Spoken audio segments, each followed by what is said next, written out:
Hey, salut à tous, c'est Adam Bros et bienvenue dans ce tout nouveau Big Pop Culture Time. Aujourd'hui, on va parler jeunesse, réseaux sociaux et politique. On va parler de TikTok.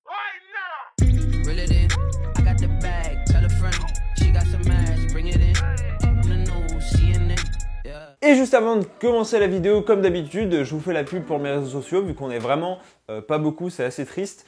Donc j'ai un Instagram et un Twitter que j'utilise pas mal. Et pour l'occasion, j'ai créé un TikTok. Donc n'hésitez pas à aller voir et à me follow. Peut-être je créerai des petites vidéos, à mon avis, ça a l'air marrant. Bref, TikTok est aujourd'hui un des plus gros réseaux sociaux du monde. Il est souvent utilisé en compagnie de Snapchat comme un cliché de la jeune génération. Le réseau social est critiqué, notamment pour ses vidéos dites malaisantes, avec certains comptes, notamment sur Twitter, se faisant un plaisir de les répertorier. Mais alors, d'où vient ce réseau social? Comment expliquer son succès? Et quelles sont ses dérives et ses limites? C'est ce qu'on va voir aujourd'hui, en commençant tout d'abord par l'histoire de TikTok. Pour vous raconter l'histoire de TikTok, je suis obligé de vous raconter l'histoire de Musical.ly. Musical.ly est une entreprise chinoise créée par Alex Zhu et Luyu Yang. Ce sont deux amis d'enfance qui ont commencé à développer des applications. Après un premier achat d'une appli ayant pour but d'aider à l'apprentissage de la langue des signes, les deux amis décident de créer un réseau social alliant la musique et la vidéo. L'objectif est alors de prendre un extrait de 15 secondes d'une chanson et de faire du karaoké par-dessus. Karaoké signifiant orchestre vide en japonais. Comme ça, vous le saurez maintenant. Bref, l'application fraîchement nommée Musical.ly sort en août 2014. Quelques mois avant, une autre appli du même genre, Dubsmash, qui permettait, elle, de faire des karaokés par-dessus des scènes de fiction, mais qui est morte assez vite. Bref, Musical.ly cartonne au point qu'en avril 2016, le réseau social a franchi la barre des 100 millions de membres. La jeune génération s'empare de l'application et même des stars qui s'y mettent, ce qui aide à la populariser. Même si petit à petit, le public semble se lasser et perd des utilisateurs. Au même moment, en septembre 2016, l'entreprise ByteDance crée TikTok, qui suit, on va pas se mentir, à peu près le même concept avec des possibilités un peu plus vastes. Le nouveau réseau social chinois prend tellement d'ampleur que l'entreprise à son origine finit par racheter Musical.ly en novembre 2017 autour de 1 milliard de dollars. Les deux réseaux continuent leur chemin séparément jusqu'en août 2018 où les deux applis fusionnent. Enfin, même si c'est plutôt TikTok qui avale Musical.ly. Les comptes et les vidéos des utilisateurs Musical.ly sont transférés sur l'application TikTok. Aujourd'hui, il y aurait près d'1 milliard d'utilisateurs, ce qui représente environ beaucoup de gens, pas besoin de métaphore, hein, mais c'est énorme. Mais alors, comment expliquer l'engouement et le succès durable de cette application depuis bientôt 3 ans? Et pour comprendre l'engouement derrière TikTok, il faut d'abord faire un premier constat. Les utilisateurs sont jeunes, voire très jeunes. Environ 75% des utilisateurs auraient moins de 25 ans. Est-ce que cela en fait un mauvais réseau social, comme on a pu l'entendre parfois? Non, absolument pas. Cependant, ça en fait un réseau social extrêmement intéressant à analyser car essentiellement constitué d'utilisateurs issus de la génération Z, à savoir la première génération qui n'a pas grandi sans Internet et qui a eu accès très tôt aux réseaux sociaux. Alors, avant de me concentrer pleinement sur TikTok et pourquoi ça marche justement chez cette jeune génération, il faut que je fasse un bref retour sur les réseaux sociaux de manière plus globale et pourquoi ça marche et quelle dynamique fait que les réseaux sociaux nous importent beaucoup. En réalité, les réseaux dits sociaux ou de sociabilité n'ont pas attendu l'avènement d'Internet pour exister. L'être humain a depuis très longtemps tissé des liens avec d'autres individus jusqu'à former des espèces de groupes, voire des réseaux souvent représentés comme des toiles d'araignée. On parle alors de réseau social quand un ensemble de personnes, d'établissements, de regroupements, d'organismes ou d'entités sociales qui poursuivent le même objectif et sont en relation pour agir ensemble. Et depuis cette époque, qui est quand même assez reculée, une idée domine le concept de réseau social. Plus votre réseau est grand, plus vous avez de l'importance, du pouvoir, de l'influence. On peut prendre comme exemple très simple la société de cour.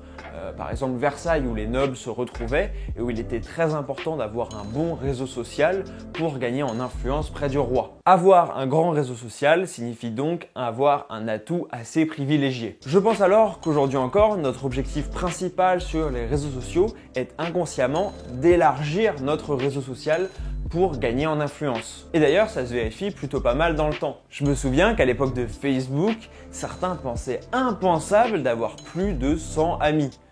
C'était vraiment complètement démesuré. Aujourd'hui, sur les différents réseaux sociaux, comme par exemple Twitter, un compte anonyme entre guillemets peut atteindre des chiffres assez conséquents. Et vous vous doutez sûrement où je vais en venir, C'est particulièrement le cas sur TikTok. Beaucoup de comptes de personnes complètement inconnues deviennent très connus grâce à une vidéo qui devient virale. Et ça peut atteindre des milliers d'abonnés ou de likes, voire des dizaines de milliers souvent. La possibilité de sortir de l'anonymat et par la même occasion d'étendre son influence avec l'extension de son réseau social paraît alors facile et forcément tentant. De plus, comme je l'ai spécifié au début, on a surtout affaire à une génération qui a déjà grandi avec les réseaux sociaux. Ainsi, pour eux, avoir une centaine d'amis ou followers, c'est pas impressionnant et c'est voire même assez faible. J'observe moi-même cette dichotomie générationnelle quand j'annonce mon nombre d'abonnés à quelqu'un.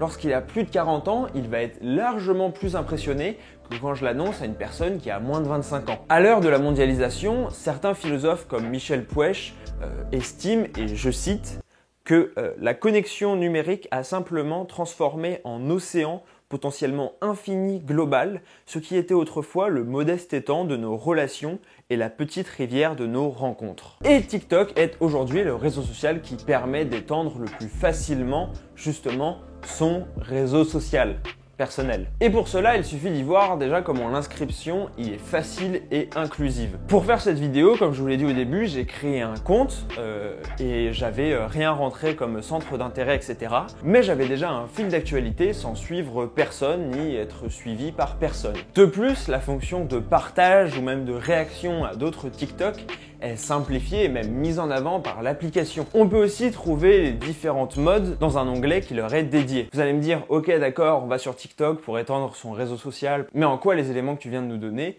permettent de comprendre le succès de l'appli. Cela permet de créer une véritable communauté liée au réseau social avec ses propres codes. On peut comparer ça à Twitter, qui est un réseau social sur lequel je suis beaucoup plus, qui a notamment ses tweetos, ses propres codes, ses propres références, qui peuvent paraître complètement incompréhensibles pour une personne qui ne serait pas initiée. TikTok a à peu près la même chose, mais contrairement à Twitter qui ne fait rien pour que cela existe, TikTok a mis en place tout un système qui vient aider le nouvel utilisateur à s'intégrer beaucoup plus facilement à travers l'onglet qui montre les différentes modes, etc. Et le fait d'avoir ses propres codes sur un réseau social participe grandement au succès de celui-ci, car les utilisateurs se sentent partie prenante d'une communauté avec ses propres codes. C'est pour ça que TikTok survit et semble s'installer dans la durée, là où Dubsmash ne permettait ni d'étendre son réseau social, ni de créer une vraie communauté autour de l'application. Alors, si au premier abord, on peut trouver simple de se moquer de la communauté de TikTok,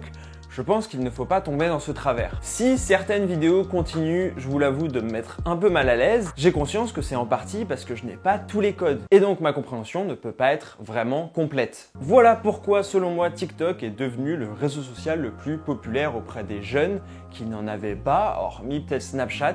Mais c'est pour ça aussi, c'est qu'ils se sont complètement appropriés ce réseau social. Encore une fois, je le dis, ils ont amené leur propre code et le réseau social les a acceptés, ces codes et les a même mis en avant. Cependant, tout n'est pas rose non plus. Et j'aimerais voir dans une dernière partie les limites et les quelques problèmes liés à l'application. Nous voilà donc dans la dernière partie et cette partie-là, au lieu de la voix off habituelle que je fais, je voulais la faire dans ce cadre-là, sans avoir écrit de texte à l'avance, juste quelques points que je voulais aborder parce que c'est un format qui vous avait beaucoup plu quand j'ai fait la fin de YouTube et donc je me suis dit pourquoi pas le réutiliser au sein de mes vidéos. Bref, revenons-en à TikTok. Dans cette partie, je voulais aborder le côté politique de TikTok. TikTok est le réseau social le plus politique. Ça peut paraître étonnant, surtout quand on va dessus au premier abord, niveau contenu, on se dit que c'est pas du tout politique si on compare même par exemple à Twitter ou Facebook. Tout d'abord, comme je l'ai dit dans la première partie, TikTok est un réseau social chinois. Et la Chine n'est pas connue pour être un exemple démocratique et c'est surtout un des grands ennemis des États-Unis. Et c'est assez marrant de le relever parce que 95% des réseaux sociaux qu'on utilise étaient des réseaux sociaux issus de la Silicon Valley. Or là, c'est carrément l'ennemi des Américains. Mais aussi parce que TikTok est accusé de supprimer tous les contenus visant à une contestation du pouvoir chinois. Sachant qu'il faut savoir que là-bas, Facebook est interdit par exemple. On peut alors se demander dans quelle mesure TikTok pourrait devenir un instrument de propagande pour la Chine. C'est absolument pas le cas actuellement. Pour contrer ce phénomène, les États-Unis essayent de créer leur propre TikTok, et j'imagine que vous le savez déjà sans le savoir, mais c'est un échec. Comme je vous l'ai expliqué, vu comment c'est implanté, ça va être très compliqué. Mais alors, faut-il boycotter TikTok? Je pense que c'est à chacun de déterminer. Facebook censure pas mal de posts politiques. Donc, dans quelle mesure TikTok ne pourrait pas le faire. Aussi, il y a la question des données, parce qu'en plus, ce sont des très jeunes personnes qui sont inscrites sur TikTok et qui donnent leurs données. Donc en dehors des problèmes liés au fait qu'elles soient jeunes et qu'elles mettent leur corps en avant, dont le roi des rats a déjà parlé, il me semble, il y a le problème des données qui sont donc récoltées par la Chine. Et quand on sait que la Chine a mis en place un système de points qui fait en sorte que les bons citoyens aient plus de points et donc aient le droit à, par exemple, partir à l'étranger, etc. Alors c'est pas partout, hein, mais dans certaines villes c'est mis en place. On est en droit de s'interroger, d'avoir peut-être peur pour comment sont gérées les vidéos qu'on poste sur TikTok. Mais le problème est le même pour Facebook et tous les réseaux sociaux. Ça peut paraître bidon, mais faites super attention à ce que vous postez, car ce que vous postez restera à jamais.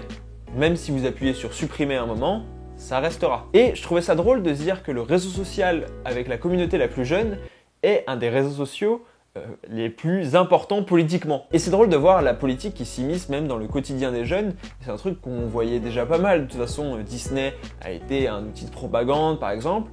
Et on peut se demander dans quelle mesure est-ce que les réseaux sociaux seront pas les outils de propagande de demain pour les pays. Dites-moi ce que vous en pensez. Est-ce que ça vous fait peur? Est-ce que vous êtes méfiant vis-à-vis des réseaux sociaux? Ou est-ce que vous vous en foutez, vous postez des contenus, ce qui est aussi complètement compréhensible. Moi, je vous avoue que j'appréhende un peu tout ça, mais que ce soit du côté de TikTok avec la Chine, comme du côté des États-Unis avec tous les autres réseaux sociaux. J'essaye de faire attention à mes données, même si en ayant une chaîne YouTube et en montrant ma tête toutes les semaines, globalement, je sais que ma vie privée est moyennement privée. Je voulais juste ouvrir ce débat sur justement notre rapport aux réseaux sociaux et comment la politique essaye de s'emparer de ces réseaux sociaux. On l'a vu avec Mark Zuckerberg qui a comparu devant les sénateurs, etc. pour répondre de ses actes. Est-ce que petit à petit la politique va prendre le pas sur les réseaux sociaux? À vous de me dire ce que vous en pensez en commentaire. Et aussi donnez-moi votre compte TikTok, que je vous suive et qu'on se suive tous. N'hésitez pas à lâcher un énorme pouce bleu et à vous abonner en mettant la cloche, c'est super important si la vidéo vous a plu. Voilà, j'ai beaucoup bossé sur cette analyse. Dites-moi en commentaire si vous trouvez que c'est assez bien approfondi ou si vous aimeriez encore plus d'approfondissement. On se retrouve dimanche prochain à 15 h pour une prochaine vidéo normalement. En attendant, n'hésitez pas à me suivre sur les réseaux sociaux pour être tenu au courant des avancées, des changements qui vont être liés à la chaîne. Ciao! Et ça fait bim, bam, boum, ça fait pchit, et ça fait boum. Bim, bam,